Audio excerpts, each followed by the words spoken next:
ইরানে হিজাব না পরে ম্যারাথনে দৌড় মহিলাদের, ধৃত আয়োজক। ইরানে ম্যারাথনে হিজাব না পরেই দৌড়েছেন বেশ কয়েকজন মহিলা। হিজাব না পরা সত্ত্বেও কেন তাদের ম্যারাথনে অংশ নিতে দেওয়া হলো, সেই প্রশ্ন তুলেই এবার আয়োজকদের গ্রেপ্তারের নির্দেশ দিয়েছে ইরানের বিচার বিভাগ। ঘটনাটি প্রকাশ্যে আসতেই শোরগোল শুরু হয়। ইরানের বিচার বিভাগের ওয়েবসাইট জানিয়েছে, প্রতিযোগিতার দুই আয়োজকের বিরুদ্ধে গ্রেপ্তারি পরোয়ানা জারি করে গ্রেপ্তার করা হয়েছে। পশ্চিম এশিয়ার শিয়া প্রধান রাষ্ট্র ইরানে মহিলাদের জন্য কড়া পোশাক বিধি রয়েছে। সে দেশের আইন অনুযায়ী মহিলাদের সর্বত্র হিজাব পরে থাকতে হয়, না মানলে কড়া শাস্তির নিদানও রয়েছে। এই পোশাক বিধি নিয়ে বারবার প্রতিবাদ হয়েছে ইরানে। ইরানের দক্ষিণ উপকূলের কিশ দ্বীপে একটি ম্যারাথনের আয়োজন করা হয়েছিল। সেই ম্যারাথনে 2000 মহিলা এবং 3000 পুরুষ আলাদা আলাদাভাবে অংশ নিয়েছিলেন।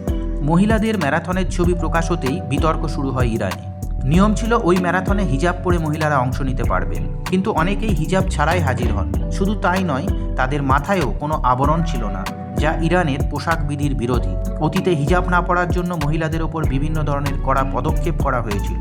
2022 সালে ইরানি তরুণী মাহসা আমিনিকেও হিজাব না পরার অপরাধে তুলে নিয়ে গিয়েছিল ইরানের নীতি পুলিশ। 24 ঘন্টা যেতে না যেতেই পুলিশি হেফাজতে মৃত্যু হয়েছিল তার।